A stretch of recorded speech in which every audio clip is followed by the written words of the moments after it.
el tema que me compete revisar es la efectividad o la evidencia que existe de la cánula nasal de alto flujo en edema pulmonar cardiogénico. La idea con esta charla es, al final, poder determinar cuándo y en qué pacientes o situaciones especiales podríamos considerarla. ¿Listo? Entonces, este es el contenido de la charla.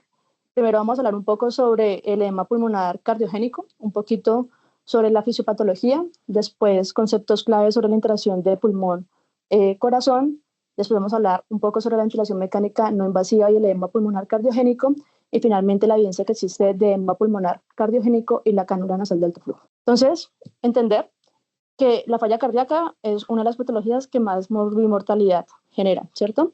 Y que una de sus complicaciones es el edema pulmonar cardiogénico.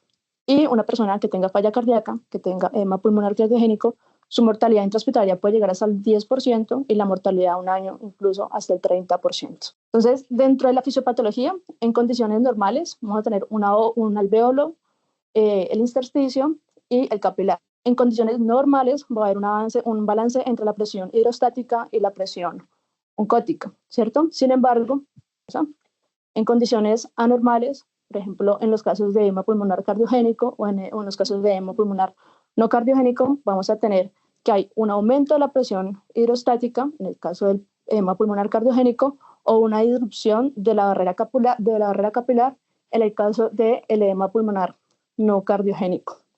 Sin embargo, en los estadios finales, donde la presión hidrostática está muy aumentada, igual en los pacientes que tengan edema pulmonar cardiogénico, puede haber una disrupción de la barrera capilar, dañar la permeabilidad, es algo que se llama un fracaso por estrés. Entonces, en el dibujo de la derecha, en el primero, vamos a ver un corazón con presiones normales, después vamos a ver un corazón que tiene aumento del llenado de la presión, de las presiones por un aumento de las presiones al final del llenado al fin de la diástole. Esto me va a generar que haya una obstrucción a nivel del sistema venoso pulmonar, va a aumentar la presión hidrostática y eso es lo que va a generar el edema pulmonar a nivel del intersticio y a nivel del alvéolo, que al final me va a generar una alteración a nivel del intercambio alvéolo capilar y eso es lo que me va a generar pues la falla ventilatoria. Y después pues, los pacientes van a tener una respiración mucho más superficial, deficiente, que después va a también terminar una falla ventilatoria de origen hipercámbico. Entonces, en cuanto a la interacción pulmón-corazón, es importante entender que ellos interactúan entre sí, que el corazón es como una bomba que está dentro de una cavidad que es el tórax, y todas las presiones que yo vaya a variar a nivel del tórax me van a generar algún tipo de cambio hemodinámico a nivel del corazón. Entonces, a nivel de cuando nosotros tenemos una persona que está inspirando de forma espontánea, vamos a tener cambios a nivel del ventrículo derecho, como un aumento de la precarga y el aumento de la poscarga por aumento de la resistencia vascular pulmonar, y a nivel del ventrículo izquierdo vamos a tener una disminución de la precarga y vamos a tener lo que se llama interdependencia ventricular, que es que cuando hay una dilatación a nivel del ventrículo derecho, este va a generar una desviación del septo interventricular y va a hacer que el ventrículo izquierdo se vuelva mucho más pequeñito. Eso va a disminuir sus presiones de llenado y por ende al final va a disminuir el gasto cardíaco. En el caso de la aspiración, a nivel del ventrículo derecho va a haber durante la aspiración una disminución de la precarga, una disminución de la poscarga, y a nivel del ventrículo izquierdo un aumento de la precarga y un aumento del gasto cardíaco. Entonces, en cuanto al manejo del edema pulmonar cardiogénico que tenemos hasta ahora, aparte de los diuréticos y nitratos, es que uno de sus pilares es la ventilación mecánica no invasiva.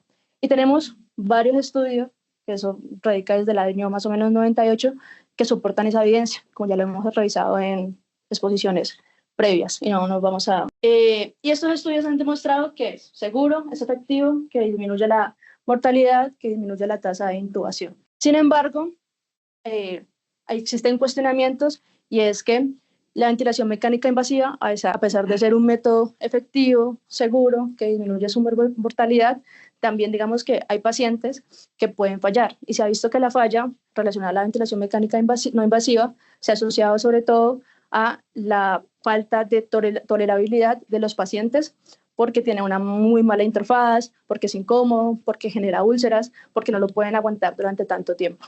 Entonces, este es un estudio que se publicó en el año 2020, que se realizó entre el año 2011 y 2014, que incluyó 961 pacientes en una unidad de cuidado intensivo de China.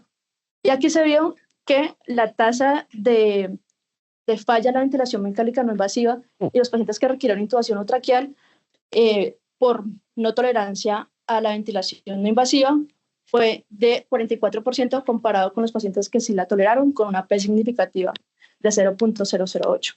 Y se ha asociado a pacientes que son jóvenes y niveles basales iniciales altos de frecuencia cardíaca y frecuencia respiratoria.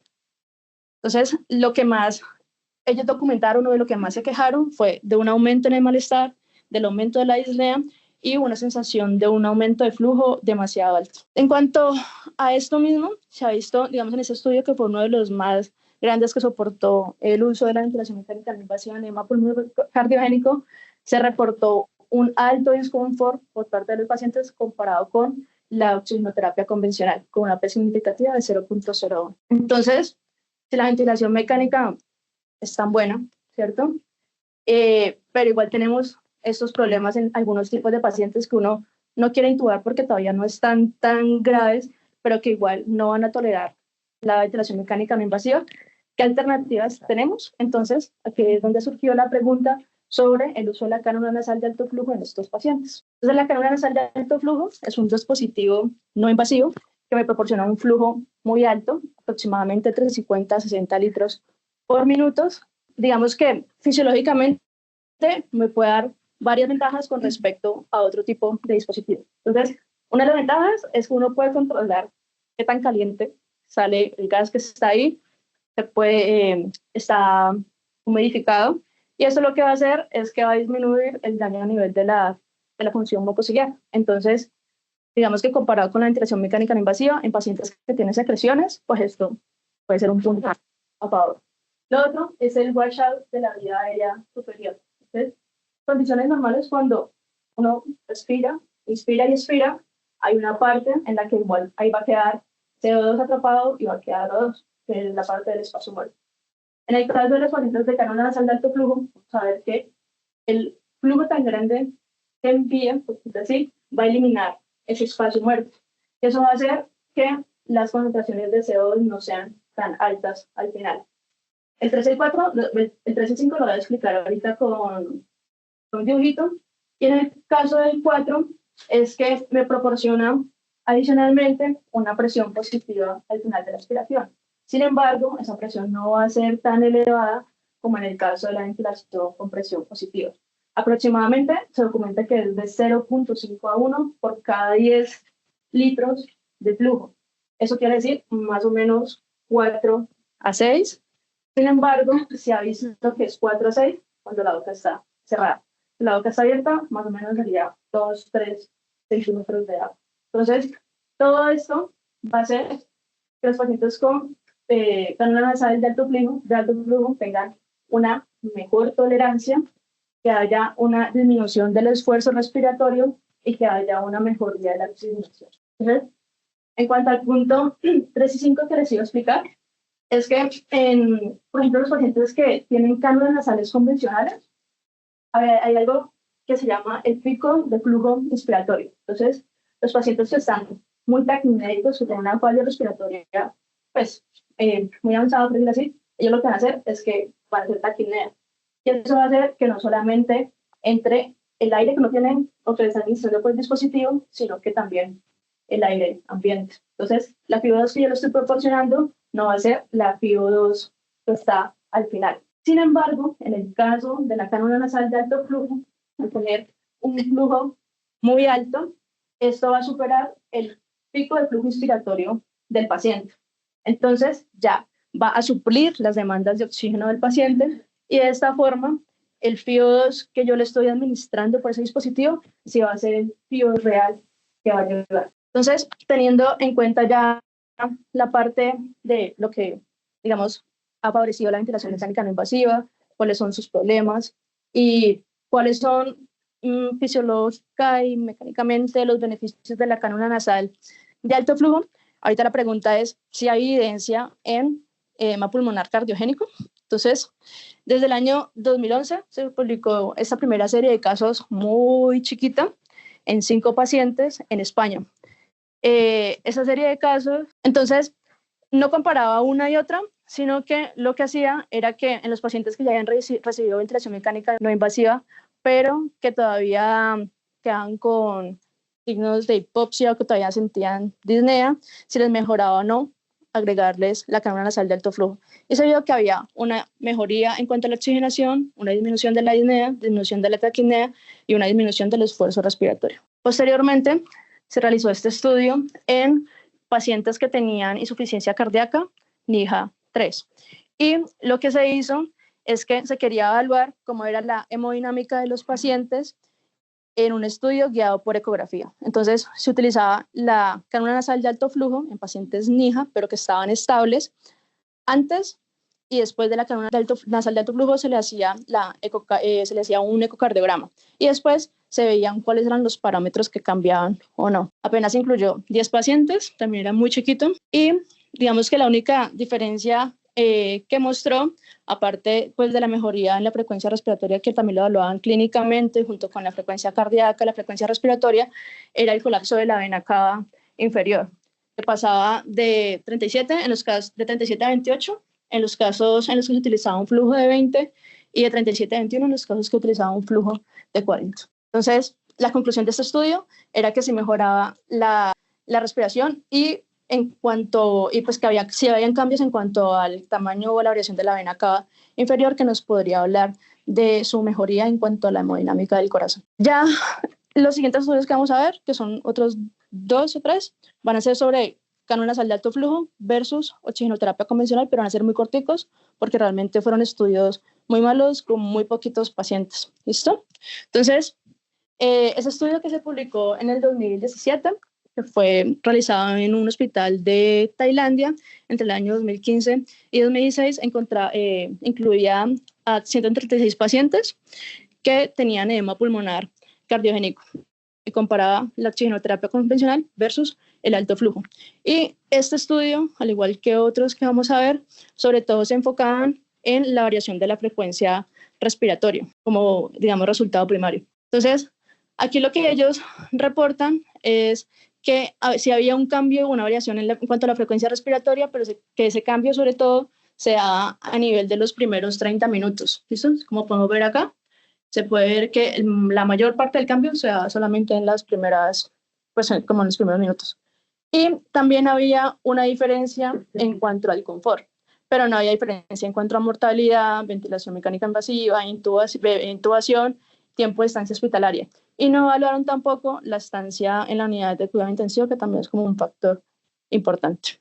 ¿Listo? Ese siguiente estudio, que se publicó en el año 2020, también en Corea, es un estudio multicéntrico prospectivo que también solamente incluyó 67 pacientes y evaluaba lo mismo. Y también dentro de sus resultados primarios se encontraba la valoración de la frecuencia respiratoria, la saturación de oxígeno, el lactato, los gases arteriales, tomados al inicio, a los 30 y a los 60 minutos. ¿Listo? Y ahí se demostró que, otra vez, mejoraba la oxigenación, pero no disminuía requerimiento de intubación ni mortalidad con respecto a la oxigenoterapia convencional. Y ya pasando, digamos que el tema que más nos compete el día de hoy, que es la comparación de la ventilación mecánica no invasiva con la cánula nasal de alto flujo, los estudios que se empezaron a hacer datan más o menos del 2020, que fue la primera publicación, y este es un estudio muy pequeño que incluyó 27 pacientes en el que se evaluaba la una y el otro, pero en edema pulmonar cardiogénico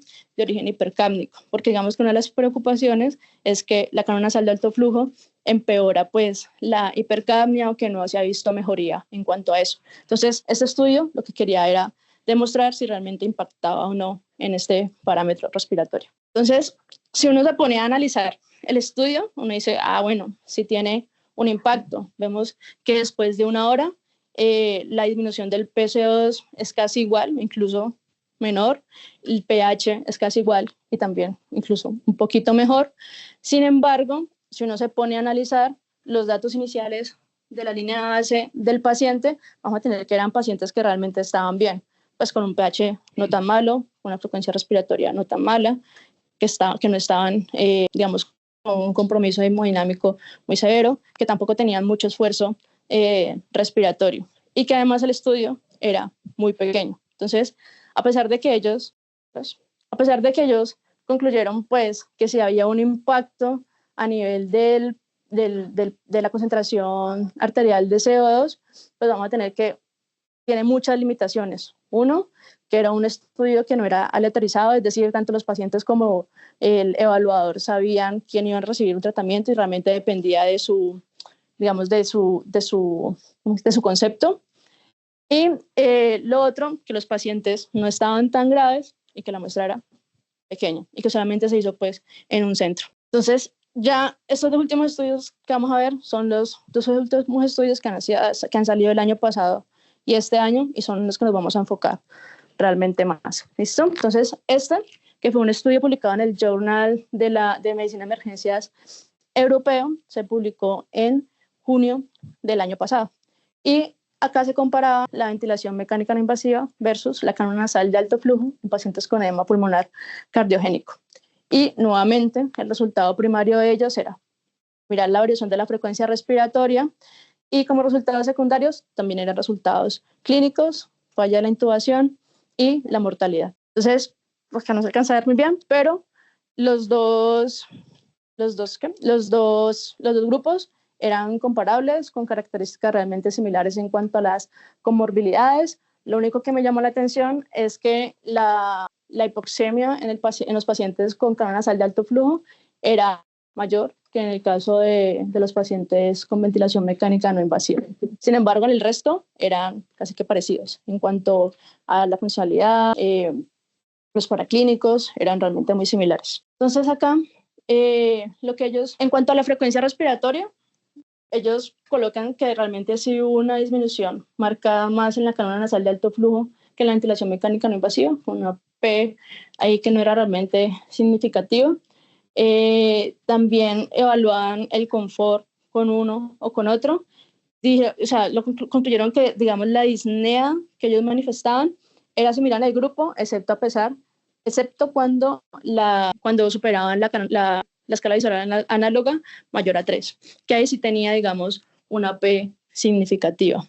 Y en cuanto a si un paciente respondía o no a la hora, realmente los de resultados eran muy similares. Entonces, nuevamente, es un estudio pequeño, incluso es un estudio piloto que solamente incluía 30 pacientes de un brazo y 30 pacientes del otro. O sea, pues con eso tampoco es que vamos a tomar muchas decisiones clínicas. Y lo otro es que también los pacientes no eran tan graves, incluso los pacientes que eran más graves los excluían. Y lo otro es que solamente evaluaron nuevamente la frecuencia respiratoria, que es un parámetro clínico, como resultado primario. Entonces, este estudio, que realmente es el estudio que nos trae a esta charla, es un estudio que se publicó también en diciembre del año pasado, que es el RENOVATE. Y este estudio lo que básicamente evaluó es el uso de la cánula nasal versus la ventilación mecánica no invasiva en 5 grupos diferentes de pacientes con hipoxemia, con falla respiratoria. Entonces, ¿qué subgrupos eran? Pacientes no inmunocomprometidos con hipoxemia, pacientes inmunocomprometidos con hipoxemia, pacientes con exacerbación del EPOC y con acidosis respiratoria, pacientes con edema pulmonar cardiogénico agudo y pacientes hipoxémicos con COVID. Entonces, fue realizado en Brasil, incluyó como 1.800 pacientes y lo que hizo este estudio es un análisis de no inferioridad. ¿Listo? Entonces, ya sabemos que probablemente no es mejor que la ventilación mecánica no invasiva, pero queremos saber qué tan inferior es o qué tan igual o parecido puede llegar a ser para utilizarlo en ciertos escenarios específicos. Entonces, esto fue un estudio que fue realizado por intención a tratar, es decir, que los pacientes una vez aleatorizados fueron colocados en determinado grupo, ahí fue que fueron analizados, no como que si pasó de cánula nasal alto flujo o ventilación mecánica, se cambió el análisis, no. Y lo otro es que fue un análisis bayesiano, es decir, que tomó datos previos ya establecidos para poder hacer el análisis. Y lo otro es que utilizó también el préstamo dinámico, que digamos eso va a influir en uno de los resultados que va a mostrar en adelante. Y un préstamo dinámico quiere decir que para yo hacer análisis de uno de los subgrupos, se utilizó información o estaba influenciado por información de los otros subgrupos. Entonces, la letrerización se hizo uno a uno con bloques permutados que eran desconocidos pues para los investigadores.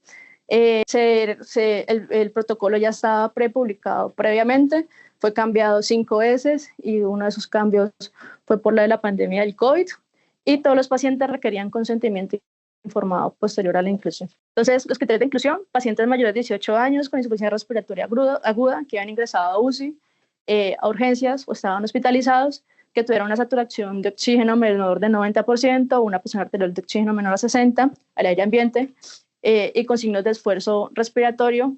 Los criterios de exclusión: que requirieran intubación urgentemente, paro cardiorrespiratorio, un Glasgow menor de 12, una frecuencia respiratoria menor de 50, un pH menor de 7,15, que tuvieran inestabilidad hemodinámica, que tuvieran algún tipo de contraindicación para la ventilación mecánica no invasiva, que ellos mismos habrían declarado su orden de no ser intubados, y que los pacientes, normalmente los pacientes cuando llegaban se les colocaba la cánula nasal convencional y después se aleatorizaban. Si los pacientes habían recibido inicialmente la no invasiva, también se excluían. Y en cuanto al grupo especial del edema pulmonar cardiogénico, los criterios de inclusión que utilizaron fue pacientes con disnea de inicio súbito, con crepitantes difusos, con la presencia o no del tercer ruido, que tuvieran antecedentes de que fueran aspirados o que fuera una sospecha de origen infeccioso o fibrosis pulmonar, y que uno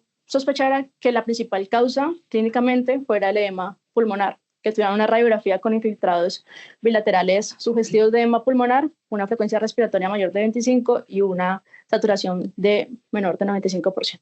Entonces, en cuanto a los protocolos que utilizaron, en la cánula nasal de alto flujo, un flujo inicial en los pacientes de POC de 30 litros por minuto y en los otros de 45 litros, con una FIO inicial del 50 y después, dependiendo si alcanzaban o no las metas, se iban disminuyendo. Y en los pacientes, tanto en edema pulmonar como en EPOC, se podía hacer el rescate con ventilación mecánica no invasiva. Y esto, la idea es que duraran por lo menos 24 horas con el tratamiento. Y en el caso de la no invasiva, pues, que cumplieron estos valores: el IPAC con un de entre 12 y 16, el EPAC de 4 en los pacientes con EPOC, y otros grupos, el IPAC de 12 a 14 y el IPAC de 8 a 0. Entonces, ¿qué pasó con este estudio? Que una vez empezado a realizarse, digamos que la evaluación o la inclusión de los pacientes terminó antes, debido a que ya cumplían con el criterio de no inferioridad.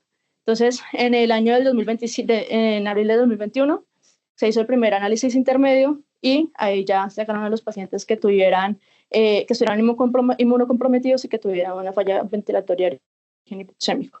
En el 2023 pasó igual con los pacientes hipoxémicos por COVID. En el 2023, los pacientes con edema pulmonar agudo y hipoxemia no inmunocomprometidos, y los únicos que realmente terminaron todo el tiempo el estudio fueron los pacientes con EPOC y acidosis respiratoria. Entonces, acá en la tablita vemos como cada uno de los subgrupos que se les hizo el análisis. Estas es las características basales de todos los pacientes. Al final quedaron 136 y 136 en el subgrupo del origen del edema pulmonar cardiogénico, y como podemos ver, realmente las características de uno y otro eran similares. Y entonces acá llegamos al análisis de la no inferioridad, ¿cierto? Entonces, después se hizo un análisis de no inferioridad, y pues para explicarles más o menos, entender un poco, es que se evaluó la probabilidad posterior de no inferioridad y la probabilidad posterior de superioridad. Para ellos, que tuviera un valor significativo de ser no inferior o de ser superior, era de 0,92. Entonces, si uno ve esta tabla, uno dice, pues, todos son 0,99, 0,98, 0,99, 99, 99, pues entonces ninguno va a ser inferior que la cánula nasal de alto flujo. E incluso, sin embargo, con lo que yo les he explicado ahorita, este análisis fue realizado con un análisis bayesiano, pero que también se hizo un préstamo dinámico. Entonces, pues, los subgrupos entre sí realmente no eran comparables porque las patologías son muy diferentes. Uno, la población que se incluía en unos era mucho menor que la población que se incluía en otros, incluso en los pacientes inmunocomprometidos, que fue el grupo con menos población porque fue el primero que se dejó pues de incluir, iban a influenciar en los resultados de los otros. Entonces, uno, al analizar, ya al realizar un análisis post-hoc, que es el que vemos acá, vemos cómo realmente varían mucho entre un resultado en otro, y acá ya no vamos a tener lo del costo dinámico, del préstamo dinámico. Entonces, por ejemplo, yo les había dicho que ellos habían tomado una probabilidad posterior de no inferioridad de 0.92. O sea que si yo veo estos datos, puedo decir que probablemente ninguno fue inferior a la ventilación mecánica no invasiva. Sin embargo, si ya miro el análisis post-hoc, ya sin grupos, sin el préstamo dinámico, que es que ya no se comparten información entre uno y otro, entonces voy a ver que va a cambiar. Incluso en los pacientes con EPOC va a ser hasta fútil darles ventilación mecánica no invasiva. ¿Listo? Y lo que llama la atención es que en este estudio, al hacer un análisis por subgrupos, vemos la probabilidad posterior no inferior y la probabilidad posterior superior muy altas. O sea, eso en palabras castizas se traduce en que no solo no es inferior, sino que incluso podría ser superior. Entonces, digamos que en cuanto a todas las limitaciones que encontramos de este artículo, es que uno tiene otra vez un tamaño de muestra pequeño para el subgrupo en especial. Lo otro es que dentro de ese subgrupo no se analizaron como otros subgrupos de pacientes con edema pulmonar agudo, entonces nosotros no sabemos bien como cuál es la funcionalidad sistólica y diastólica del corazón para mirar si, digamos, dependiendo de eso le da mejor a unos que a otros. Lo otro es que en este estudio particularmente no se evaluó el confort de los pacientes comparado con los estudios adicionales, que realmente podría ser como el beneficio adicional que te da la cánula nasal de alto flujo comparado con la no invasiva. Y lo otro es que también pues un sesgo importante es que hasta el 2023, hasta marzo, los pacientes de COVID no hacían un grupo aparte, sino que eran incluidos dentro de los pacientes hipoxémicos no inmunocomprometidos. O sea que también pudo haber influenciado los resultados. Y lo otro es que tanto en el EPOC como en el edema pulmonar, los pacientes con cánula nasal de alto flujo se les dio por momentos ventilación mecánica no invasiva de rescate, pero en el artículo no se escribe durante cuánto tiempo, en qué momentos, cuántas horas. Entonces, como que, bueno, que realmente tuvo efecto. Entonces, lo que ellos concluyen es que, uno, pues que definitivamente la ventilación mecánica invasiva sí es el método de elección. Lo que ellos concluyen básicamente es que la cánula nasal de alto flujo era no inferior en 3 grupos específicos, que era la hipoxemia, los pacientes con COVID y los pacientes con edema pulmonar no cardiogénico, y que los pacientes con EPOC, pues antes era una práctica útil. Entonces, a pesar de que digamos, el estudio es grande, es multicéntrico, digamos que tiene algunas cosas a favor, igual se necesita estudios adicionales pues, para mirar que realmente sí sirva. Y lo otro es que en el 2022 se publicaron 2 protocolos, pero que realmente no han salido, de la cánula nasal de alto flujo y ventilación mecánica no invasiva en edema pulmonar cardiogénico, que pues probablemente esto nos dé una luz o información más apropiada, con más pacientes, con una mejor metodología, con un mejor diseño. Entonces, mis conclusiones es que la no invasiva sigue siendo el pilar sí o sí, que la evidencia de la cánula nasal de alto flujo pues sigue siendo demasiado débil como para ya tomar decisiones clínicas basadas en esos datos. Y lo otro que queda abierto es si realmente yo podría considerar la cánula nasal de alto flujo en ciertos escenarios. Es decir, el paciente que yo no quiero intubar, que es donde lo vemos al inicio, el paciente que yo no quiero intubar, pero es el paciente que tiene algún tipo de malformación craneofacial que no se acopla adecuadamente con la interfaz de la ventilación mecánica no invasiva, o el paciente que es muy intenso y no tolera realmente, o el paciente claustrofóbico, que yo digo, ¿será que espero para intubarlo? No sé si de pronto ahí uno podría utilizarlo, teniendo en cuenta esa evidencia.